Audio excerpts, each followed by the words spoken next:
Qtron man, I'm not familiar with Peter Singer, and I understand it. Some even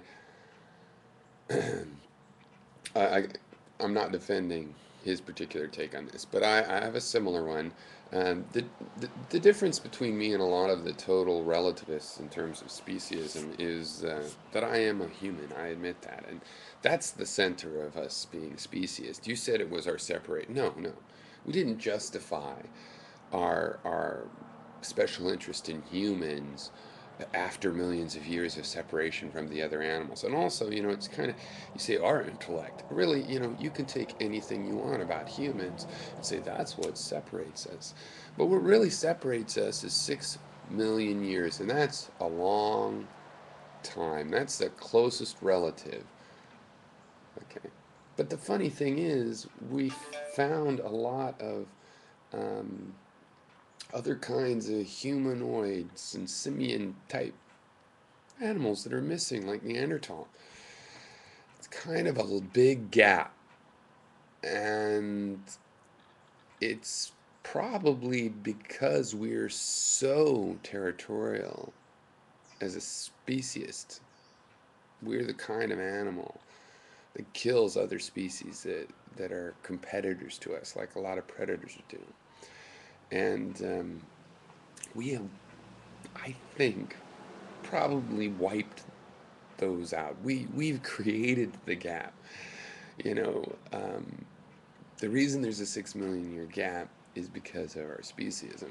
On the other hand, it shows back. It shows it probably goes back well before we would consider ourselves human, and it is a natural thing. Of course, individuals are themselves. Species are themselves. That's the perspective they look at things from.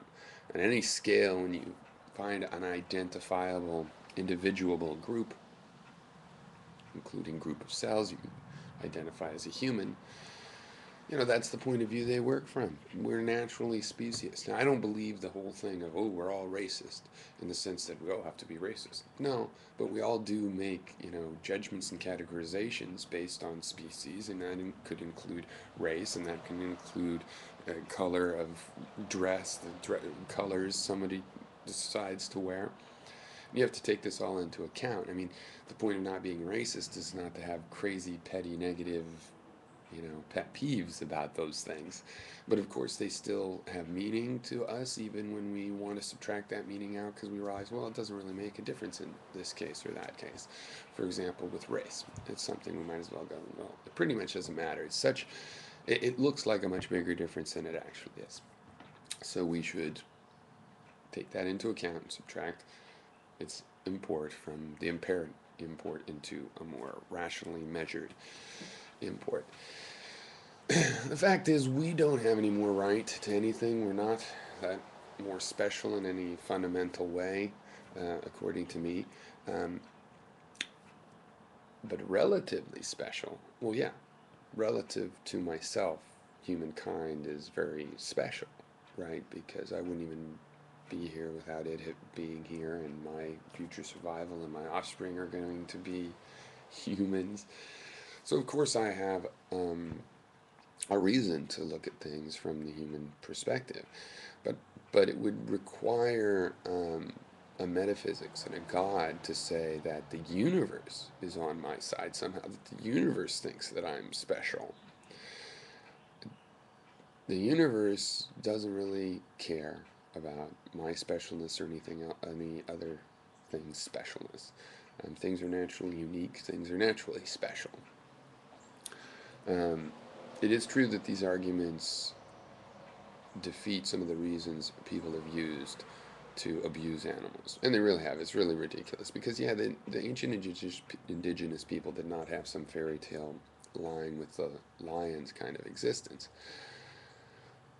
but they had a better idea. They didn't treat their prey with disrespect. I mean, it's sort of a Christian era thing that in order to justify eating an animal, we have to consider it worthless somehow in spirit, and then we can kill it because it's wrong to kill it otherwise. Whereas the indigenous peoples tend to, they took their prey as a gift, a bounty is. If it's the spirit of that prey, often was giving a gift, or and so though they killed the things, they had a respect, just a more healthy attitude, and so we've lost that attitude, and one reason is so that we can pretend it's no big deal. Factory farming doesn't matter. You see, my attitude, and a lot of these people that are these, like you know, extremists on this, they they draw from that we, for example, shouldn't eat beef, and I just think we shouldn't torture the beef. I think if you had cattle raised in a good environment, and you can tell when animals are happy, just like you can tell when they're healthy. You can tell if they have a healthy psychology and are in an environment that suits them well enough. And some cattle. I'm in Hawaii. The cattle here are, they eat great. They have good place to live, and I think that's fine. Some people would say, "Oh, but you're all going to die anyway." Yeah, well, we're all going to die anyway, and whether you have a good life or not makes a hell of a big difference.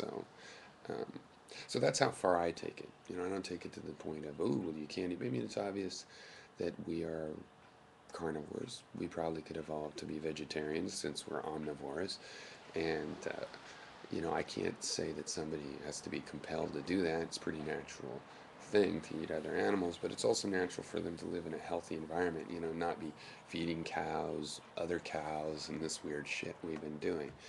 So anyway, that's my 2 cents.